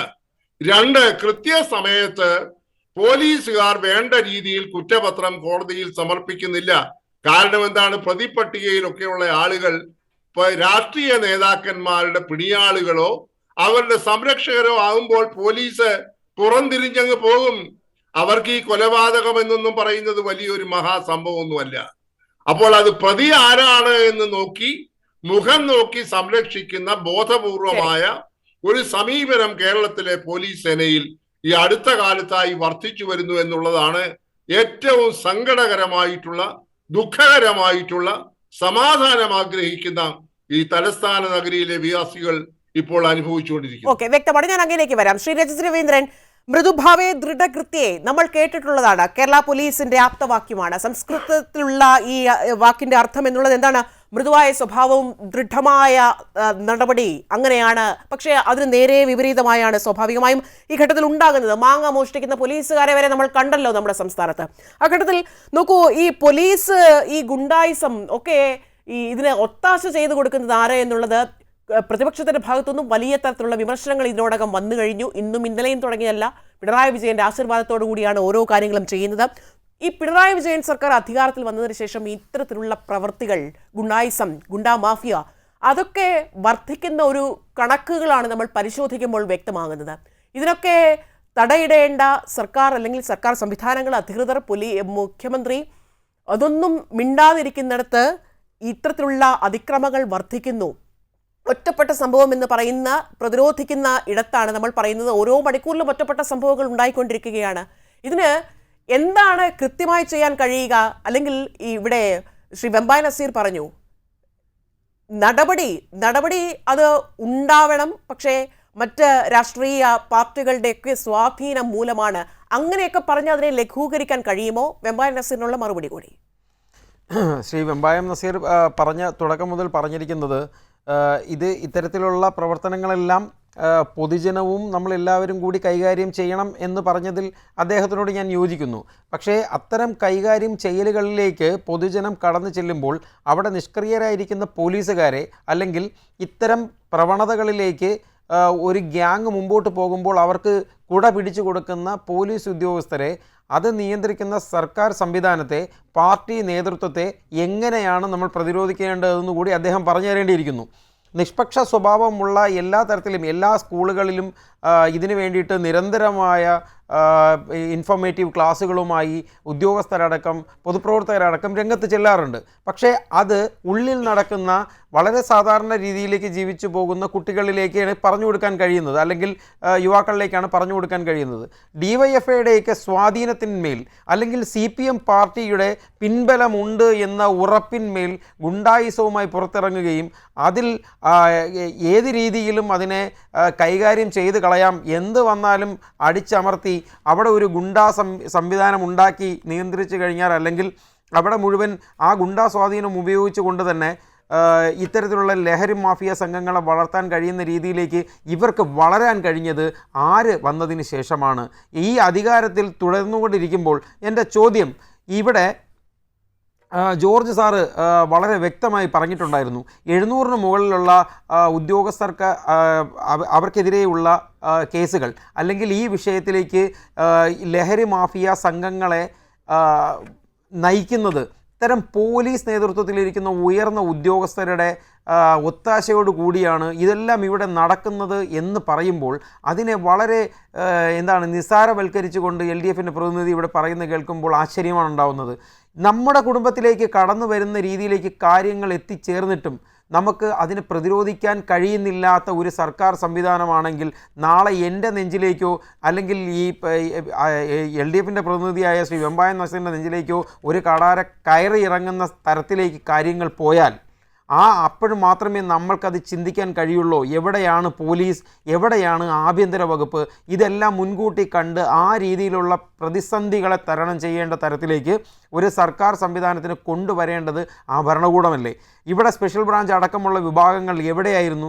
ഈ വിദ്യാർത്ഥികളുടെ ഇടയിലുണ്ടായിരുന്ന സ്പർദ്ധ, അതുപോലെ തന്നെ അവരുടെ ഈ പറയുന്ന ടർഫിലുണ്ടായ പ്രശ്നങ്ങൾ, കഴിഞ്ഞ കാലങ്ങളിലായി തിരുവനന്തപുരത്തെ രാത്രി ടർഫ് പ്രവർത്തനം നിരോധിച്ച് തിരുവനന്തപുരത്തെ പോലീസ് കമ്മീഷണർ ഇറക്കിയ ഉത്തരവ് പോട്ടെ, അതെല്ലാം പൊക്കോട്ടെ. കഴിഞ്ഞ കുറച്ച് നാളുകളായിട്ട് ഈ തിരുവനന്തപുരത്തെ പെട്രോൾ പമ്പിലേക്ക് നിങ്ങളൊരു കന്നാസോ അല്ലെങ്കിൽ വണ്ടി വഴിയിലായിട്ട് ഒരു ചെറിയ ഒരു കുപ്പിയിൽ പെട്രോൾ വാങ്ങാൻ പോയാൽ ഇപ്പോഴും ഈ പറയുന്ന പെട്രോൾ പമ്പിൽ നിന്ന് നമുക്ക് ഒരു കുപ്പി പെട്രോൾ ലഭിക്കുന്നുണ്ടോ? ആ തരത്തിലേക്കൊക്കെ ഒരു പോലീസ് സംവിധാനം നിഷ്ക്രിയമായത്. നമ്മൾ ഈ സംസ്ഥാനം വിട്ട് മറ്റ് സംസ്ഥാനങ്ങളിലേക്ക് പോയാൽ മതി. നമ്മൾ ബാംഗ്ലൂർ അടക്കമുള്ള ലഹരി മാഫിയ അഴിഞ്ഞാടിയിരുന്ന ഒരു കാലയളവിൽ നിന്ന് ഇന്ന് എത്രമാത്രം മാറ്റമാണ് ആ സംസ്ഥാനങ്ങളിലൊക്കെ ഉണ്ടായിരിക്കുന്നത്. അത് പോലീസിന് കാര്യക്ഷമമായി പ്രവർത്തിക്കാൻ കഴിയുന്നത് കൊണ്ടാണ്. ഭരിക്കുന്ന സർക്കാരിൻ്റെ ആഭ്യന്തര വകുപ്പും മുഖ്യമന്ത്രി അടക്കം അവർക്ക് പിന്തുണ, പോലീസിൻ്റെ ഉദ്യോഗസ്ഥരെ കെട്ടിയിടാത്ത ഒരു പ്രവർത്തനം അവിടെ നടപ്പിലാക്കാൻ കഴിയുമ്പോൾ വളർന്നു വരുന്നതും വളർന്ന് പന്തലിച്ചതുമായിട്ടുള്ള ഗുണ്ടാ സംവിധാനങ്ങളെ, ക്രിമിനൽ കൂട്ടങ്ങളെ അടിച്ചമർത്താനും വേരോടെ പിഴുതെറിയാനും തയ്യാറാകുന്ന ഘട്ടത്തിൽ മാത്രമേ ആ സ്ഥലത്ത് ഈ മുന്നോട്ടുള്ള വലിയ പ്രതിസന്ധികളിലേക്ക് എത്താൻ കഴിയാതിരിക്കുള്ളൂ. പക്ഷേ ഇവിടെ എന്താണ് സംഭവിച്ചുകൊണ്ടിരിക്കുന്നത്? ഏതെങ്കിലും പിടിക്കുന്ന അറ്റത്ത് ഒരു DYFI നേതാവിൻ്റെ പേരുണ്ടാവും. അത് ഇപ്പോൾ ശ്രീ വെമ്പായം നസീർ പറഞ്ഞത് അദ്ദേഹത്തിനോട് ഞാൻ യോജിക്കുന്നു. കാരണം ഈ കേസുമായിട്ടൊക്കെ പോലീസ് സ്റ്റേഷനിലേക്കൊക്കെ നമ്മൾ കയറി ചെല്ലുമ്പോൾ നമുക്ക് മനസ്സിലാവുന്ന ഒരു കാര്യം, കുറച്ച് നിമിഷ നേരം കൊണ്ട് അതിന് ജാമ്യം കിട്ടുന്ന രീതിയിലേക്കൊക്കെ കാര്യങ്ങൾ മാറ്റിക്കൊണ്ട് പോകുന്നു. കാരണം ഗുണ്ടാ സംവിധാനങ്ങളിലുള്ള നേതാക്കൾ വളർത്തുന്ന ആരെയാണ്? 17 വയസ്സിന് താഴെയുള്ള സാധാരണ കുട്ടികളെയാണ്. അവരിലേക്ക് ജുവനൈൽ ജസ്റ്റിസ് ആക്ടിലേക്ക് പോയി കഴിഞ്ഞാൽ തന്നെ എത്ര ദിവസം അവരെ പിടിച്ച് റിമാൻഡ് ചെയ്യിപ്പിക്കാൻ പറ്റും, അല്ലെങ്കിൽ അവരെ ജയിലിലിടാൻ പറ്റും? അവർ തിരിച്ചിറങ്ങി വന്നു കഴിഞ്ഞാൽ ഈ സമൂഹത്തിന് വിപത്തായി മാറുകയാണ്. ഇത് മുളകിൽ തടയേണ്ടത് ആരാണ്? എവിടെയാണ് ഇത് ചെയ്യേണ്ടത്? ആ സർക്കാർ സംവിധാനം എന്തുകൊണ്ടാണ് ഇവിടെ ഈ നിഷ്ക്രിയമായി കണ്ണടച്ചിരിക്കുന്നത്? അവർ കണ്ണടച്ചിരുട്ടാക്കിയാൽ മറ്റുള്ളവരെല്ലാം ആ ഇരുട്ടിനെ അംഗീകരിക്കണമെന്നാണോ പറയുന്നത്? അത്തരം അംഗീകാരങ്ങളൊന്നും നമുക്ക് കൊടുക്കാൻ കഴിയില്ല. ആ തലമൊക്കെ കഴിഞ്ഞു പോയിരിക്കുന്നു. ഇവിടെ ഓരോ സിനിമകളൊക്കെ, ലഹരി വിഷയങ്ങളിലൊക്കെ സിനിമകളൊക്കെ ഇറങ്ങുമ്പോൾ ആഹാ ഓഹോ എന്ന് പറഞ്ഞ് വലിയ കൊട്ടിഘോഷിച്ച് നമ്മൾ പറയുന്നു എന്നതിനപ്പുറത്തേക്ക് ഒരു സർക്കാർ സംവിധാനത്തിന് അതിനെ നിയന്ത്രിക്കാൻ കഴിയുന്നില്ല എന്നുണ്ടെങ്കിൽ അത് പരാജയമാണെന്ന് നമ്മൾ തുറന്ന് സമ്മതിക്കണ്ടേ? ഇവിടുന്ന് പ്രതിപക്ഷ പാർട്ടികളും ഇത് യുവജന സംഘടനകളടക്കം നിരന്തരമായി ഈ സർക്കാരിൻ്റെ ഇത്തരത്തിലുള്ള അനാസ്ഥയ്ക്കെതിരെ പോരാട്ടം നയിക്കുമ്പോൾ അതിനെ ഒന്നും കണ്ടില്ല എന്ന് നടിക്കുകയും അതിനെ നിരന്തരമായി അതിനെ അങ്ങ് തള്ളിക്കളയുകയും ചെയ്ത് മുൻപോട്ട് പോകുമ്പോൾ അതിനെ നമ്മൾ ഏത് രീതിയിലാണ് ഉൾക്കൊള്ളേണ്ടത് അതുകൂടി പറഞ്ഞു തരേണ്ടിയിരിക്കുന്നു. അല്ലാതെ ഇതിനെ നിസാരവൽക്കരിച്ചത് കൊണ്ടോ പൊതുജനമൊക്കെ ഇതൊക്കെ ഏറ്റെടുക്കണമെന്ന് പറയുന്നതോ അല്ലെങ്കിൽ പൊതുജനത്തിനൊക്കെ ഇത് എങ്ങനെയാണ് നമ്മളിതിനെ നിസ്സാരവൽക്കരിക്കുന്നത്? ഒരു വിദ്യാർത്ഥിക്ക് കുത്തേൽക്കുന്നു, മറ്റൊരു വിദ്യാർത്ഥി കുത്തുന്നു. ഇവരുടെ ഒരാളുടെ ജീവൻ നഷ്ടപ്പെട്ടു, ഒരാളുടെ ഭാവി നഷ്ടപ്പെട്ടു. ആ രണ്ട് കുടുംബം അനുഭവിക്കുന്ന മാനസികാവസ്ഥ ഈ തരത്തിലേക്ക് എത്തുന്നത് എന്തുകൊണ്ടാണ്? അവനെ കുത്താം, അല്ലെങ്കിൽ അവനെ കുത്തി ഞാൻ ജയിലിൽ പോയാൽ ഇറങ്ങാം എന്നുള്ള വളരെ അവനെ സംബന്ധിച്ചിടത്തോളം അവൻ്റെ കോൺഫിഡൻസ് ആണത്. ആ കോൺഫിഡൻസ് ഉണ്ടായത് എവിടെ നിന്നാണ്? ഈ സർക്കാരിൽ നിന്നല്ലേ, ഈ സർക്കാരിൻ്റെ ഈ അനാസ്ഥയിൽ നിന്നല്ലേ. ഓക്കെ, വ്യക്തമാണ്. ശ്രീ വെമ്പാന നസീർ, നോക്കൂ, ജനങ്ങളുടെ ജീവനും സ്വത്തിനുമൊക്കെ സംരക്ഷണം ഒരുക്കുകയാണ് ചുമതല പോലീസിന്റെ. പക്ഷേ അത് അങ്ങനെ ഉണ്ടാകുന്നില്ല എന്നുള്ളത് വളരെ ദൗർഭാഗ്യകരമായ കാര്യമാണ്. കാലത്തിനനുസരിച്ച് അല്ലെങ്കിൽ പോലീസുകാർ അതിനൊത്ത് നവീകരിക്കപ്പെടുന്നില്ല എന്നുള്ളത് യാഥാർത്ഥ്യവുമാണ്. ആ യാഥാർത്ഥ്യ ബോധത്തിൽ ഉൾക്കൊണ്ടു തന്നെ നോക്കൂ, ലഹരി മാഫിയ സംഘങ്ങൾ, ലഹരി കണക്കുകളൊക്കെ എങ്ങനെ വർദ്ധിക്കുകയാണ്. ഒരു പരിധിവരെ നമുക്ക് തടയിടാൻ കഴിയുന്നില്ല. ഡിവൈഎഫ്ഐ ഒക്കെ വലിയ തരത്തിലുള്ള ഈ ലഹരി സംഘങ്ങളെ പിടികൂടാൻ അല്ലെങ്കിൽ അത്തരത്തിലുള്ള ബോധവൽക്കരണ പരിപാടികളിലേക്ക് നിങ്ങൾ സൂചിപ്പിച്ചതുപോലെ തന്നെ ബോധവൽക്കരണത്തിലേക്കൊക്കെ കടക്കുന്നു എന്നതിനപ്പുറത്തേക്ക് കൃത്യമായ നടപടികൾ ഇവിടെ ഒന്നും ചെയ്യാൻ കഴിയുന്നില്ല. അങ്ങനെ തഴച്ചു വളരുകയാണ് ലഹരി മാഫിയ സംഘങ്ങൾ, ഗുണ്ടാ മാഫിയ സംഘങ്ങൾ. ആരാണ് ഇതിന് ഉത്തരവാദിത്തം പറയേണ്ടത്? പിണറായി വിജയൻ സർക്കാർ അധികാരത്തിൽ വന്നതിന് ശേഷം എത്ര കേസുകളാണ്, എത്ര എണ്ണമാണ്? കണക്കുകൾ പരിശോധിച്ചാൽ അത് ഇങ്ങനെ കൂടിയിട്ടേ ഉള്ളൂ. ഒരുപക്ഷെ ഇടതുപക്ഷ അനുഭാവികൾക്ക് പോലും നിങ്ങൾക്ക് പോലും നിങ്ങൾ ഈ ഇപ്പോഴുള്ള പോലീസിങ്ങിനെ കുറിച്ച് വലിയ തരത്തിലുള്ള വിമർശനങ്ങൾക്ക് വിധേയമാക്കുന്ന ഒരു സാഹചര്യമുണ്ട്. അത് മുന്നിൽ കണ്ട് യാഥാർത്ഥ്യ ബോധമില്ലാതെ സംസാരിക്കുന്നതിനെയാണ് ചോദ്യം ചെയ്യുന്നത്. നോക്ക്, കൃത്യമായ ഇടപെടലുകൾ രാഷ്ട്രീയത്തിന്റെ അല്ലെങ്കിൽ മേലധികാരികളുടെ ഭാഗത്ത് നിന്ന് റിട്ടയർഡ് SP സുഭാഷ് ബാബു സൂചിപ്പിച്ചതുപോലെ അധികാരികളുടെ ഭാഗത്ത് നിന്ന് ഉണ്ടാകുന്നുണ്ട്. ആ കൃത്യമായ ഈ നിയമത്തിനൊപ്പം അധികാരികൾ കൂടി ശക്തമാകേണ്ടതുണ്ട്. അതിവിടെ ഉണ്ടാകുന്നില്ല. ശ്രീ വെമ്പാന നസീർ, ഇവിടെ ഞാൻ ഏറ്റവും കൂടുതൽ ബഹുമാനിക്കുന്ന വിഭാഗത്തിൽപ്പെട്ടാണ് ജോർജ് സാറ്. ജോർജ് സാറിൻ്റെ സംസാരം ഞാൻ കേട്ടുകൊണ്ടിരുന്നു. പക്ഷേ അദ്ദേഹം വ്യക്തമായൊരു രാഷ്ട്രീയ കാഴ്ചപ്പാട് ഉള്ളത് കൊണ്ടാണ് അദ്ദേഹം ഇടതുപക്ഷത്തിനെതിരെ സർക്കാരിനെതിരെയും അദ്ദേഹം പറഞ്ഞതുകൊണ്ട് ഇപ്പോൾ ഇലക്ഷൻ അടുത്തതുകൊണ്ടും അതിൽ വ്യക്തമായി മറുപടി പറയാതെ പോകാൻ കഴിയില്ല. അതുപോലെ എൻ്റെ പ്രിയപ്പെട്ട സുഹൃത്തുവായ കോൺഗ്രസിൻ്റെ വക്താവ് ഇപ്പോൾ പറഞ്ഞപ്പോൾ അദ്ദേഹത്തിനും അത് ഒന്ന് രാഷ്ട്രീയം ഇപ്പോൾ ഇതിൽ രാഷ്ട്രീയം കൊണ്ടുവരണ്ടെന്ന് ഞാൻ കരുതുകയാണ്. തുടക്കത്തിൽ ഞാനത് പറഞ്ഞതാണ്. കാരണം ഈ ലഹരി വിപത്ത് എന്നൊക്കെ പറഞ്ഞാൽ നാടിൻ്റെ വിപത്താണ്. അതിൽ രാഷ്ട്രീയമേ നമ്മൾ കലർത്തണ്ട. പക്ഷേ അവിടെ നിങ്ങൾ രാഷ്ട്രീയം സർക്കാരിനെ പ്രതിസ്ഥാനത്ത് കൊണ്ടുവന്ന സ്ഥിതിക്ക് എനിക്ക് ഈ രാഷ്ട്രീയം നിങ്ങളെന്നെ നിർബന്ധിച്ച് പറയിപ്പിക്കുന്നതാണ്. ക്ഷമിക്കണം. രമേശ് ചെന്നിത്തല ആഭ്യന്തര മന്ത്രിയായിരുന്ന സമയത്ത് അല്ല അത് പറയണമല്ലോ, അല്ല അത് പറഞ്ഞു പോണമല്ലോ. അല്ല 10 വർഷം മുമ്പ് ഇവിടെ കേരളം ഇല്ലായിരുന്നു. 10 വർഷം മുമ്പ് കേരളം ഇല്ലായിരുന്നു. അതെന്താ സംസാരം? 10 വർഷം മുമ്പ് ഇവിടെ കേരളം ഇല്ലായിരുന്നോ? അത് മുമ്പ് അത് പറഞ്ഞു പോണ്ടേ? 10 വർഷത്തെ പ്രശ്നങ്ങളെ പറ്റി സംസാരിക്കണ്ടേ?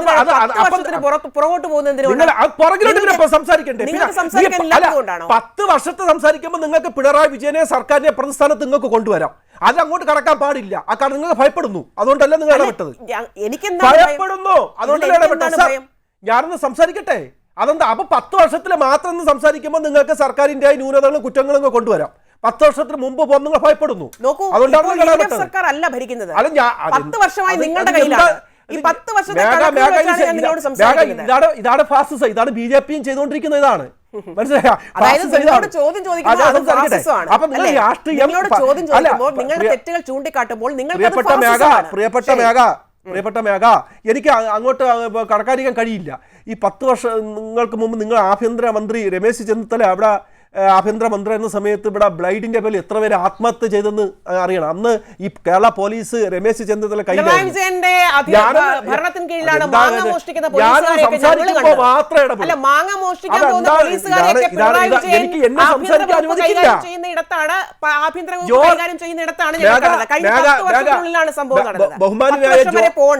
ബഹുമാനായ ജോർജ് സാർ സംസാരിച്ചുകൊണ്ടിരുന്നപ്പോ ആഹാ, നിങ്ങളെ കോൺഗ്രസ് നേതാവ് സംസാരിച്ചപ്പോൾ ആഹാ, LDFന്റെ അപ്പുറത്ത് ഞാൻ സംസാരിക്കുമ്പോൾ ഓഹോ, ഇതാണ് ഫാസിസം എന്ന് പറയുന്നത്. നിങ്ങളുടെ അവർ സംസാരിച്ച് ഇടപെട്ടില്ലല്ലോ. കേട്ടോണ്ടിരുന്നപ്പോൾ ഞാൻ സംസാരിക്കുമ്പോൾ അങ്ങ് ഇടപെടുന്നു. അങ്ങ് ഒന്ന് ക്ഷമ കാണിക്കൂ പ്ലീസ്. രമേശ് ചെന്നിത്തല സാറ് ആഭ്യന്തര മന്ത്രി ആയിരുന്ന സമയത്ത് സാർ ഇവിടെ ലഹരി വേട്ടയുടെ ഒരുപാട് പേര് ആത്മഹത്യ ചെയ്തിട്ടുണ്ട്. അന്ന് പോലീസിനെ എനിക്ക് വേണമെങ്കിൽ പോലീസിനെ കുറ്റം പറയാമല്ലോ. അത് പോട്ടെ. നിങ്ങൾ പറഞ്ഞു ഈ 9 വർഷത്തിനിടയിൽ ആഭ്യന്തരം തകർന്നു പോയി, കേരള സർക്കാർ അങ്ങ് ഇവിടെ കുത്തഴിഞ്ഞ് കിടക്കണം. സാർ വർഗീയ കലാപമില്ലാത്ത 9 വർഷങ്ങളാണ് സാർ കടന്നുപോയത്. വർഗീയ കലാപമില്ലാത്ത 9 വർഷങ്ങളാണ് കഴിഞ്ഞു പോയത്. കന്യാകുമാരി തൊട്ട് കാസർഗോഡ് വരെ 14 ജില്ലകളിൽ പോലും ഒരു വർഗീയ ചെറുത് നിങ്ങൾ കാണിച്ചു തരാമോ? ഒരു ചെറിയ വർഗീയ കലാപം പോലും നമ്മുടെ കേരളത്തിൽ നടന്നിട്ടില്ല. അതേസമയം UDF ഭരിച്ചുകൊണ്ടിരുന്ന സമയത്ത് ചെറുതും വലുതുമായ വർഗീയ കലാപങ്ങൾ ആന്റണി ബഹുമാനായ ആന്റണി ആഭ്യന്തരമന്ത്രിയായിരുന്ന സമയത്ത്, മുഖ്യമന്ത്രിയായിരുന്ന സമയത്ത്, അദ്ദേഹത്തിന്റെ കയ്യിൽ പോലീസ് ഉണ്ടായിരുന്ന സമയത്ത് ഞാൻ മാറാട് കലാപം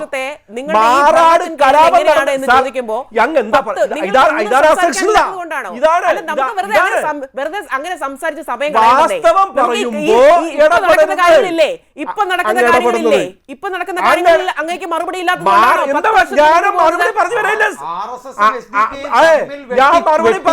വെട്ടിക്കൊന്നപ്പോ എവിടെയായിരുന്നു ഈ ആഭ്യന്തര വകുപ്പ് പറയേണ്ടിയിരിക്കുന്നു?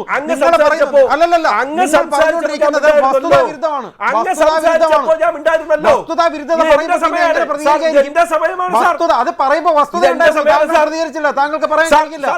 വസ്തുതാ വിരുദ്ധത പറയുമ്പോൾ അതിനെ പ്രതികരിക്കേണ്ടി വരും.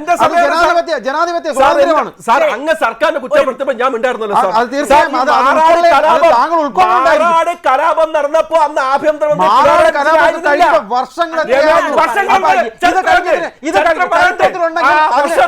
എന്തുകൊണ്ട് 10 വർഷം ഭരിച്ചുകൊണ്ടിരിക്കുന്ന ഈ മൊണ്ണയായ പിണറായി വിജയന്റെ ഭരണത്തിന്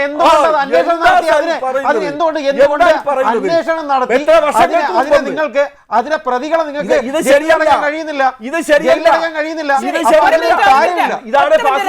ഒറ്റ മിനിറ്റ് പറഞ്ഞു പൂർത്തിയാക്കും. വെമ്പായ നസീർ, ഫാസിസം ഇല്ല, പറയൂ.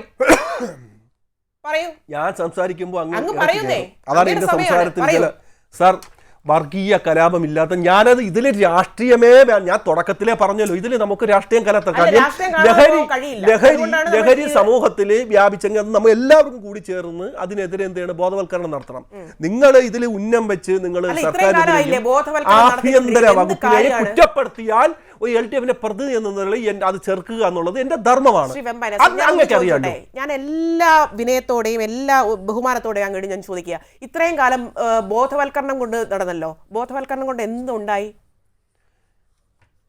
മേഘ, ഇവിടെ ഈ നമ്മുടെ സുഭാഷ് സാർ SP സാറ് പറഞ്ഞതുപോലെ ഈ മയക്കുമരുന്നിന്റെ വ്യാപകം നമ്മുടെ ഈ കേരളത്തിൽ മാത്രമല്ല, നമ്മുടെ ഇന്ത്യയിലുള്ള എല്ലാ സ്റ്റേറ്റിലും ഈ മയക്കുമരുന്ന് കടന്ന് തമിഴ്നാട്ടിൽ കണക്കുകൾ നോക്കണം. തമിഴ്നാട്ടിലെ മുഖ്യമന്ത്രി ആഭ്യന്തര വിജയനാണ്. അവിടുത്തെ മുഖ്യമന്ത്രി ആഭ്യന്തര വിജയൻ എല്ലാം പറയണ്ടേ, പറഞ്ഞു പോണ്ടേ? നിങ്ങൾ ഒരു പരിധി നിശ്ചയിച്ചിട്ട് അത് മാത്രമേ പറയുന്നത്. അത് എന്താണ് പറയുന്നത്? 10 വർഷം മുമ്പ് കാര്യങ്ങൾ പറഞ്ഞുകൂടാ? അത് നിങ്ങൾ ഭയപ്പെടുന്നു. എന്താണ്? ആർക്കാണ് ഇവിടെ ഭയപ്പാട്? ആർക്കാണ്? അങ്ങേക്കാണ്. കാരണം ഇത് കണ്ടുകൊണ്ടിരിക്കുന്ന ആളുകൾ ചിരിക്കുകയാണ്. കാരണം എന്നറിയോ, നമ്മളിപ്പോൾ ഈ കാലഘട്ടത്തിലുള്ള കാര്യങ്ങളൊക്കെ സംസാരിക്കുമ്പോൾ പിണറായി വിജയൻ ആഭ്യന്തര വകുപ്പ് കൈകാര്യം ചെയ്യുന്ന ഇടത്ത് അല്ലെങ്കിൽ തെറ്റായി അതിനെ അല്ലെങ്കിൽ ചോദ്യങ്ങൾ വരുമ്പോൾ നിങ്ങൾക്ക് ഒന്നും പറയാനില്ലാത്തത് കൊണ്ടാണ് 10 വർഷത്തേക്ക് പോയതെന്ന് ചിന്തിച്ചാൽ അത് തെറ്റുപറയാൻ കഴിയില്ലല്ലോ. ലക്ഷ്യം സ്കൂൾ കുട്ടി മരിച്ചതൊന്നും അല്ല നിങ്ങൾക്ക് ലക്ഷ്യം. നിങ്ങൾക്ക് പിണറായി വിജയനെ ഒന്ന് ഞോട്ടുക, കുത്തുക, അദ്ദേഹത്തിന്റെ ഒരു തുള്ളി രക്തം നിങ്ങൾക്ക് വേണം. അതാണ് അത് ഞാൻ എല്ലാ ചർച്ചയിലും ഞാൻ പറയുന്നതാണ്. കുട്ടി മരിച്ചതെന്നല്ല നിങ്ങൾക്ക് വിഷയം. നിങ്ങൾക്ക് എങ്ങനെ പിണറായി വിജയനാണോ അല്ലേ? നമ്മൾ ആഭ്യന്തര വകുപ്പ് കൈകാര്യം ചെയ്യുന്നത് ആരാണ്? അവർക്ക് അവിടെ തെറ്റുകൾ ഉണ്ടാകുമോ? നോക്കൂ, ഇവിടെ തിരുവനന്തപുരത്ത് സിറ്റി പോലീസ് കമ്മീഷണറുടെ മുൻപിൽ നടന്ന സംഭവമാണ്. അവിടെ എപ്പോഴാണ് പോലീസ് എത്തിയത്? എല്ലാം കഴിഞ്ഞിട്ട് ഇനി ആളുകളെ പ്രതികളെ പിടികൂടാനുമുണ്ട്. നിങ്ങളെ പോലീസിനെയും ആഭ്യന്തര വകുപ്പിനെയും നിങ്ങളെ രാഷ്ട്രീയം കലർത്തും. എനിക്കിപ്പോ ഈ ഉദയകുമാർ മരണപ്പെട്ട ഉരുട്ടിക്കൊല നടന്നത് നിങ്ങളെ UDF ഭരിച്ചുകൊണ്ട സമയത്താണ്. അതുകൊണ്ടാണ് ഞാൻ ഇത് പറയേണ്ടി വരുന്നത്. അത് പറയണ്ട, ഞാൻ പറയണ്ട എന്ന് പറഞ്ഞിരുന്നതാണ്. അപ്പൊ നിങ്ങൾ എന്നെ കൊണ്ട് പറയിപ്പിക്കുന്നതാണ്. ഏതെങ്കിലും തരത്തിലുള്ള പ്രശ്നങ്ങൾ അല്ലെങ്കിൽ ആരെങ്കിലും മുഖ്യമന്ത്രി അതിൽ കൃത്യമായി ഇടപെടും. പോലീസുകാരുടെ ആത്മവീര്യത്തെ തകർക്കുന്ന ഒന്നും ആരുടെ ഭാഗത്തുനിന്നും ഉണ്ടാവരുതെന്ന് കൃത്യമായി അവിടെ വലിയ തരത്തിൽ ഇടപെട്ടുകൊണ്ട് മുഖ്യമന്ത്രി ചാടി വീഴുകയും ചെയ്യും പിണറായി വിജയൻ. അതാണ് അപ്പൊ തീർന്ന സംഭവം. ഇതാണ് പിണറായി വിജയനെ ആക്രമിക്കുക, ആഭ്യന്തര വകുപ്പിനെ ആക്രമിക്കുക. അവിടെ പിണറായി വിജയൻ ആണോ അല്ലേ എന്നുള്ളതല്ല, ആരുടെ വകുപ്പിലാണ്, ആരുടെ വകുപ്പിൻ കീഴിലാണ് പോലീസ് എന്നുള്ളതാണ് ചോദ്യം. ബഹുമാനിയ മേഘ, തെരഞ്ഞെടുപ്പ് നടക്കുന്ന ഈ വേളയിൽ എനിക്ക് കൃത്യമായ ഒരു മറുപടി പറഞ്ഞേ എനിക്ക് പോകാം. കാരണം വളരെ വേഗം പൂർത്തിയാക്കണേ, നമുക്ക് 4 മിനിറ്റ് മാത്രമേ ഉള്ളൂ. തെരഞ്ഞെടുപ്പാണ്, അതുകൊണ്ട് ഇതിന് നമുക്ക് ആകെ 4 മിനിറ്റ്. അതെ, 4 ആയാലും 5 ആയാലും നമുക്ക് നമുക്ക് രാഷ്ട്രീയം നമുക്ക് കൂട്ടിക്കലർത്തണ്ട. രാഷ്ട്രീയം കൂട്ടിക്കലർത്ത ഈ മയക്കുമരുന്നിനെതിരെയും നമുക്ക് ബോധവൽക്കരണം നടത്തി നമുക്ക് സമൂഹത്തിൽ നിന്ന് തുടച്ചു നിൽക്കണം. ഈ ആഭ്യന്തര വകുപ്പ് അല്ല, നമ്മുടെ ഈ സുഭാഷ് സാറ് പറഞ്ഞത് ഇപ്പോൾ ആൾക്കാർക്ക് ക്ഷമയില്ല. അപ്പോൾ അതിൻ്റെ വിഷയമാണ് ക്ഷമ. അപ്പൊ അതിന് ആഭ്യന്തര വകുപ്പ് പിണറായി വിജയൻ ക്ഷമ കൊടുക്കണം ശരി എന്ന് പറഞ്ഞാൽ എന്താണ്? ഓക്കെ, വ്യക്തമാണ്. പ്രൊഫസർ എ ജി ജോർജ്, നോക്കൂ, ഈ നിയമം സമാധാനത്തോടെ പോലീസുകാർക്ക് നടപ്പിലാക്കാൻ കഴിയുന്നവർ വളരെ ചുരുക്കമാണ്. കഴിയുന്നില്ല എന്നുള്ളതാണല്ലോ ഏറ്റവും പ്രധാനം. ഈ ക്രിമിനലുകൾ, ഗുണ്ടകൾ ഒക്കെ സർക്കാർ അവർക്കൊക്കെ ഒത്താശ ചെയ്തു കൊടുക്കുന്നു എന്നിടത്താണ് വലിയ പ്രശ്നം. അവിടെ ഈ രാഷ്ട്രീയ ഇടപെടൽ ഉണ്ടാകുന്നു. ഇവർക്ക് ഈ റിട്ടയർഡ് SP സുഭാഷ് ബാബു സൂചിപ്പിച്ചതുപോലെ പോലീസുകാർക്ക് അവരുടെ ഡ്യൂട്ടി ചെയ്യാൻ കഴിയുന്നതിനപ്പുറത്തേക്ക് വലിയൊരു സാഹചര്യം ഈ ഘട്ടത്തിൽ വന്നു ചേർന്നിട്ടുണ്ടോ? അങ്ങനെയാണോ അതിനെ വിലയിരുത്തേണ്ടത്? രേഖ, ഞാൻ എന്റെ ആദ്യ ഭാഗത്ത് അത് തന്നെയാണല്ലോ ഊന്നി പറഞ്ഞത്. അതായത് ഇപ്പോൾ പോലീസ് സേനയിലുള്ള ഉദ്യോഗസ്ഥന്മാർക്ക് പോലും വേണ്ട രീതിയിലുള്ള സംരക്ഷണം അധികാര സ്ഥാനങ്ങളിൽ നിന്ന് ലഭിക്കുന്നില്ല എന്നതുകൊണ്ട് അവർ പലപ്പോഴും ഒരു ഭയ അന്തരീക്ഷത്തിലാണ് ജോലി ചെയ്യുന്നതെന്ന് പച്ചയായ ഭാഷയിലല്ലേ ഈ ഒരു മുൻ SP ആയ ഈ സതീഷ് ബാബു പറഞ്ഞത്, സുഭാഷ്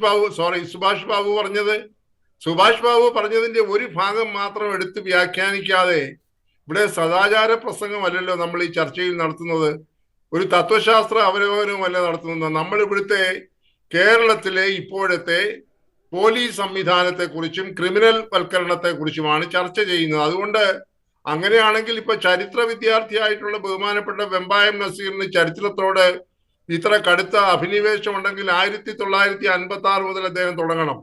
ആർ ശങ്കറിന്റെ കാലത്തെ PT ചാക്കോ ചെയ്ത കാര്യങ്ങൾ പോലും പറയാതെ വെറും ഈ രമേശ് ചെന്നിത്തല തുടങ്ങിയാൽ പറ്റത്തില്ല. അങ്ങനെ ചരിത്ര വിദ്യാർത്ഥിയാണ്, ചരിത്രബോധമുള്ള ആളാണെന്നൊക്കെയാണ് അദ്ദേഹം പറയാൻ ശ്രമിക്കുന്നതെങ്കിൽ 1956 മുതൽ ശേഷം വന്ന ഇടതുപക്ഷ വലതുപക്ഷ സർക്കാരുകളിലെ ആഭ്യന്തര വകുപ്പിനെ കുറിച്ച് പറയണം. അല്ലാതെ തൊട്ട് മുമ്പിലോട്ട് അങ്ങേക്ക് അത്രേ ഓർമ്മയുണ്ടാവുകയുള്ളായിരിക്കാം. അത് പോകട്ടെ.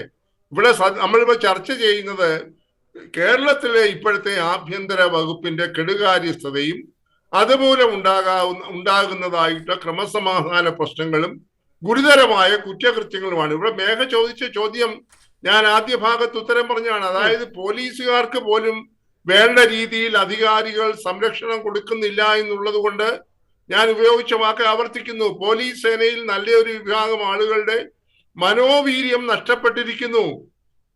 നമ്മളൊക്കെ കഴിഞ്ഞ 2 ദിവസമല്ലേ കണ്ടത്, കണ്ണൂർ ജില്ലയിലെ ഒരു സ്റ്റേഷൻ ഹൗസ് ഓഫീസർ 52 വയസ്സ് പ്രായമുള്ള ഒരു സർക്കിൾ ഇൻസ്പെക്ടർ എന്ന് നമ്മൾ പണ്ട് വിളിക്കുന്ന ആൾ ആത്മഹത്യ ചെയ്തിരിക്കുന്നു. അങ്ങനെ എത്രയോ പോലീസ് ഉദ്യോഗസ്ഥന്മാരുടെ ആത്മഹത്യ കഴിഞ്ഞ കുറെ കാലങ്ങളായി നമ്മൾ കേട്ടുകൊണ്ടും കണ്ടുകൊണ്ടും ഇരിക്കുകയാണല്ലോ, നേരിട്ട് കാണുന്നില്ലെങ്കിൽ പോലും. അപ്പൊ അവിടെയെല്ലാം എന്താണ് സംഭവിക്കുന്നത്? ആത്മഹത്യക്ക് നിരവധി കാരണങ്ങൾ ഉണ്ടെങ്കിൽ പോലും പോലീസ് സേനയുടെ നേരത്തെ ഇപ്പൊ കണ്ടില്ലേ BLOമാർ ആത്മഹത്യ ചെയ്യുന്നു. എന്താണ് എവിടേക്കാണ് സമൂഹം പോകുന്നത്? കാരണം അവർക്ക് സംരക്ഷണം കൊടുക്കുവാൻ ഉത്തരവാദപ്പെട്ട ആളുകൾ ആ നിലയിൽ പ്രവർത്തിക്കുന്നില്ല എന്നതാണ് അതിന്റെ അടിസ്ഥാനപരമായ കാരണം. ഒരു BLO 2 ദിവസം മുമ്പ് ആത്മഹത്യ ചെയ്തില്ലേ? അദ്ദേഹത്തിന്റെ മേലുണ്ടായ സമ്മർദ്ദം ഏതു തരത്തിലായിരുന്നു എന്നൊന്നും നമ്മൾ കാണാതെ പോകരുത്. നമ്മൾ ഇതുപോലെയുള്ള ഒരു ചർച്ചയിൽ പങ്കെടുക്കുമ്പോൾ രാഷ്ട്രീയം പറയരുത് എന്ന് പറയുന്ന വിലക്കൊന്നും സാധ്യമല്ല. രാഷ്ട്രീയം നമ്മുടെ ജീവിതത്തിന്റെ ഭാഗമാണ്. ഇവിടെ കക്ഷി രാഷ്ട്രീയത്തിന് ഉപരിയായി രാഷ്ട്രീയം ചർച്ച ചെയ്യേണ്ടതായിട്ട് വരും. അതിനുള്ള പ്ലാറ്റ്ഫോമാണ് ഇങ്ങനെയുള്ള ചർച്ചകൾ. അപ്പോൾ സ്വാഭാവികമായി പോലീസ് ഒന്നാന്തരം പോലീസ് ഉദ്യോഗസ്ഥന്മാരുള്ള ഒരു പോലീസ് സേനയാണ് കേരളത്തിലുള്ളത് എന്ന കാര്യം ഞാൻ വിസ്മരിക്കുന്നില്ല. എന്നാൽ മറുഭാഗത്ത് കാണുമ്പോൾ ഞാൻ ആവർത്തിക്കുന്നില്ല, ക്രിമിനലുകൾ ഉൾപ്പെട്ടതായ ക്രിമിനൽ മനോഭാവമുള്ള പോലീസ് ഉദ്യോഗസ്ഥന്മാരും രാഷ്ട്രീയ കക്ഷികളുടെ ഭരിക്കുന്ന കക്ഷികളുടെ മുഖം നോക്കി അവരുടെ വാലാട്ടികളായി ചട്ടുകങ്ങളായി പ്രവർത്തിക്കുന്ന ഒരു പോലീസ് ഉദ്യോഗസ്ഥ സംഘവും ഇവിടെ ഉണ്ട് എന്നുള്ളതാണ് പരമമായ യാഥാർത്ഥ്യം. ഞാൻ നേരത്തെ പറഞ്ഞല്ലോ, പല കേസുകളിലും പ്രതികളായി പിടിക്കപ്പെടുന്നവർ കയറുന്നതിന് മുമ്പേ ഇറങ്ങിപ്പോകുന്ന ഒരു സാഹചര്യമുണ്ട്. അതാണ് നേരത്തെ പറഞ്ഞത്, അന്വേഷണത്തിലെ കെടുകാര്യസ്ഥത മാത്രമല്ല പ്രതികൾ ഏത് രാഷ്ട്രീയ കക്ഷിയിൽപ്പെട്ടവരാണ് എന്നുള്ള ചിന്ത. നമ്മൾ വായിച്ചതും ചർച്ച ചെയ്തതുമാണല്ലോ മേഘ പലവട്ടം. ഓക്കെ. ഇവിടെ TP ചന്ദ്രശേഖരൻ വധക്കേസിലെ കൊടിസുനിയെ ഒരു കോടതിയിൽ ഹാജരാക്കാൻ കൊണ്ടുപോയപ്പോൾ പോലീസ് ഉദ്യോഗസ്ഥന്മാർ കാവൽ നിന്നുകൊണ്ട് അദ്ദേഹം മദ്യസൽക്കാരം സുഹൃത്തുക്കളുമായി ഒരു പരസ്യ സ്ഥലത്ത് വെച്ച് നടത്തിയ കഥ നമ്മൾ ചർച്ച ചെയ്തതല്ലേ? അവിടെ എന്താ സംഭവിച്ചത്? ഇവിടെ സാമൂഹ്യ ബോധത്തിന്റെ കുറവുകൊണ്ടാണോ? ശരി, പോലീസ് ഉദ്യോഗസ്ഥന്മാർ നോക്കി നിൽക്കുകയാണ്. അതെ, സമയപരിധി ഉള്ളതുകൊണ്ട് ഇവിടെ അവസാനിപ്പിക്കേണ്ടതുണ്ട്. സംസ്ഥാനത്ത് ഗുണ്ടാ രാജോ എന്നുള്ളതാണ്. ദാക്ഷിണ്യമില്ലാത്ത ഒരു നടപടിയാണ് പോലീസിന്റെ ഭാഗത്തു നിന്ന് ഉണ്ടാകുന്നത്. നിർഭാഗ്യവശാൽ അത് ഉണ്ടാകുന്നില്ല. അത് ആഭ്യന്തര വകുപ്പിന്റെ പരാജയം എന്നുള്ള നിലയ്ക്കാണ് കാര്യങ്ങൾ പോകുന്നത്. പ്രതിപക്ഷവും അതാണ് ആവർത്തിച്ചു പറയുന്നത്. ഈ സംസ്ഥാനത്തെ ഗുണ്ടാ വിളയാട്ടം, അതിനൊരു പരിധി അല്ലെങ്കിൽ അതിന് തടയിടേണ്ട പോലീസുകാർ ഇത്തരത്തിൽ നോക്കുകൂത്തുകളാകുന്നത് വളരെ ഗുരുതരമായ സാഹചര്യം തന്നെയാണ് എന്നുള്ളതാണ് നമ്മുടെ ഈ ചർച്ചയിൽ ഉരുത്തിരിഞ്ഞ കാര്യം. ഡിബേറ്റ് 360യിൽ പങ്കെടുത്ത എൻ്റെ 4 പാനലിസ്റ്റുകൾക്കും നന്ദി പറയുകയാണ്. ഡിബേറ്റ് 360 പൂർണ്ണമാകുന്നു. ജയ് ഹിന്ദ്.